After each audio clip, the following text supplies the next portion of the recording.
The first part of the clinic today, we're going to take you through stance and start. And we teach our players here that there are three types of stance and starts.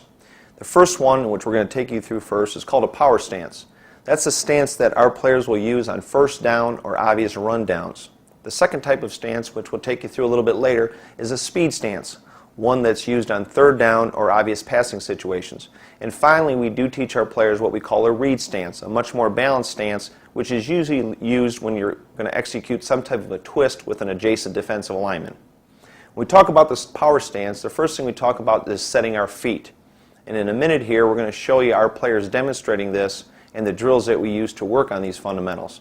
But in setting the feet, we talk to our players about having their feet set underneath their bodies. We don't want them too narrow armpit width because obviously we're dealing with bigger people here and they need to have some base. But we don't want the feet outside the shoulder pads. So we talk about the feet being set underneath them.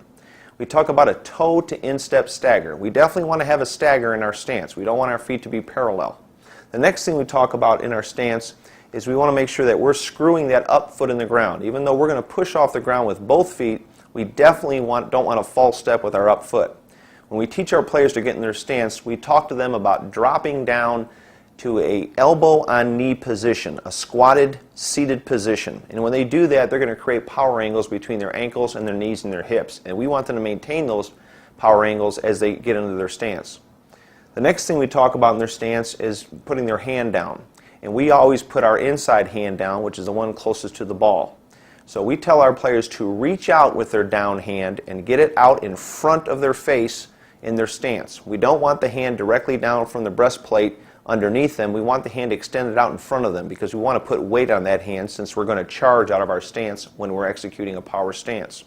The weight distribution in our stance should be equally among the tripod in your stance. So we would have about a 33 1/3% weight distribution on your down hand and each of your back feet. We don't have a light back foot. We have both feet have equal weight distribution just like our hand does. We take our off hand and we're going to set it up in a strike-ready position. If you can imagine your player getting down in a 4-point stance, all he's going to would have done is just taken his off hand and get ready in a strike-ready position almost 6 to 12 inches away from his down hand. When we talk about starts in a power stance, the first thing we talk about is coming out of your hips first. And that's really a concept that your players have to understand.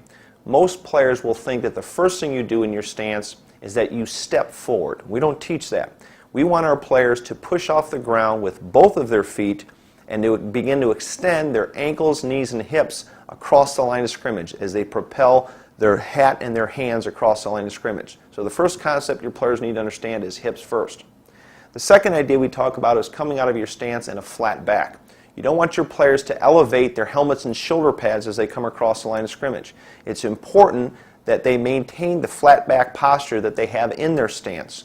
So when we come out of our stance and we're coming out of our hips first, we maintain that flat back position, and really the face and hands should be the first thing to cross the line of scrimmage. The next thing we talk about is a power step.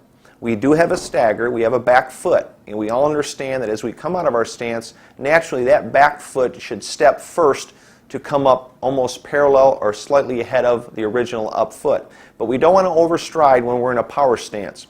We want to get that back foot immediately back on the ground, really for two primary reasons. One, we want to have our feet on the ground if and when we are going to engage in a blocker on a rundown, because when we have both feet on the ground, we have a lot more power. We don't want to engage in a blocker with one foot on the ground and one foot up in the air, and you risk that situation if you overstride.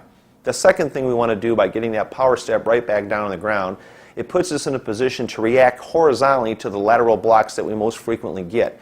So for that purpose, you really emphasize getting your back foot right back on the ground as you come out of your hips and you take that first short power step. The last thing we talk about in a power stance is coming out with your hands in a wedge position underneath your face mask. We don't want to bring our hands back, and we're not going to begin a running motion. So when our hands come off the ground, we are going to get them up in a wedge position directly underneath our face mask. We're not going to lunge out and shoot our hands until we know what target we're hitting, but we definitely want to get our hands from the ground up underneath our face mask in a thumbs together wedge position. And those are the basic fundamentals of stance and starts. Let's show you a couple of the drills that we do on a regular basis to work on those techniques. First fundamental we're going to talk about is our power stance. And as I explain this, the players here will demonstrate the proper power stance. The first thing we always talk about is the feet. The feet should be placed underneath the framework of the body. You don't want them necessarily underneath their armpits. These are usually bigger guys, but they definitely don't want to be outside their shoulder pads. So the feet are underneath them, and that'll give them the most power as they come out of their stance. Second of all, they want to create a big toe to instep stagger. So in this example, we're going to execute a right-handed stance, so their right foot would be slightly behind their left foot in a toe to instep stagger. The next thing we tell them to do is we tell them to squat down and rest their elbows on their knees. And as they do that, they're creating power angles in their ankles, knees, and their hips, and we want to maintain those power angles as they get down in their stance. The next phase of getting into their power stance is we tell them to reach out with their inside hand, and in this example it'll be their right hand, and they're going to reach out and get that hand out in front of their face. We don't want the arm straight down from the breastplate, we want it out in front of them. And then with their offhand, if they were in a 4-point stance, if they imagine themselves in a 4-point stance, but then all they're going to do is going to take their offhand off and just have it in a strike-ready position. And as they're in that stance, we want about a 33 1/3% weight distribution on each of the 3 points in the tripod stance. So they don't have an exaggerated amount of weight on their hand, nor on either one of their feet. They're completely balanced between both feet and their hand. How about this time we'll execute a left-handed power stance. So again, you'll see their feet are set underneath their framework of their body. They have a toe to instep stagger. They go ahead and squat down and rest their elbows on their knees to create the power angles between their ankles, knees, and hips. They reach out with their inside hand, and in this example is their left hand. And again, you should see that their left hand is out in front of their face, not underneath their breastplate. Their tail is at least as high as their shoulder pads, if not slightly higher. They've maintained those power angles between their ankles, knees, and hips. The offhand is in a strike-ready position, and they have weight equally distributed amongst the 3 points of their stance.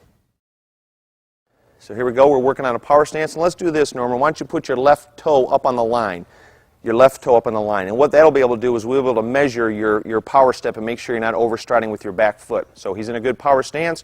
He'll move on movement, not cadence. He's emphasizing coming out of his hips first, maintaining a flat back. He'll power step and get his back foot right back down on the ground, and he'll wedge his hands up underneath his face mask. Set, hit. Good. Okay, here we go, Sam, you're up. Right here, buddy. Yep. Right-handed power, put your left toe right on the line. There you go. Good right-handed power stance. Go ahead and get down on your own. Push off the ground with both feet. Come out of your hips. Maintain a flat back. Power step. Get your right foot right back down on the ground and wedge your hands up underneath your face with your thumbs together. Set, hit. Good. Okay. And again, the emphasis here again is coming out of your hips first, maintaining a flat back as you come out of your stance. Get that back foot right back on the ground and wedge your hands up underneath your face mask. Set, hit. Good. Go ahead, Sam, left-handed. Go ahead and get in good power stance. Reach that down hand out in front of your face. Okay. Again, push off the ground with both feet. Come out of your hips first. Maintain your flat back. Get that back foot right back on the ground so you have a power step, and then wedge those thumbs together underneath your face mask. Set, hit. Good.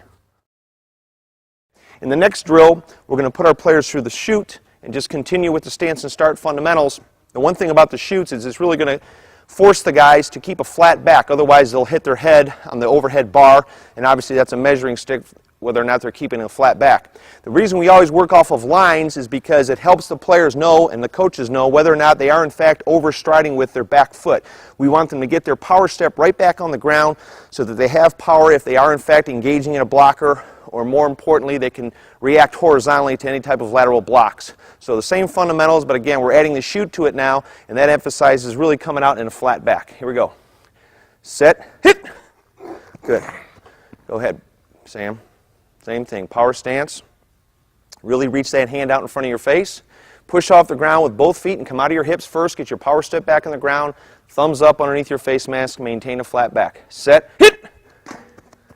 And there you see an example of when a guy hits his head on the bar, you know he's not coming out in a flat back position.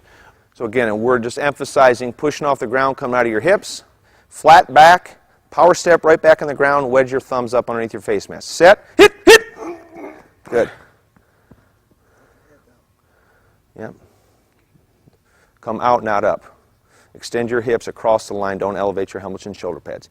Set, hit, hit. Okay. Okay, in this next drill, we're going to incorporate a little bit of a key reaction, but we're really emphasizing getting the back foot, the power step back on the ground. And when we do that, that gives us an opportunity to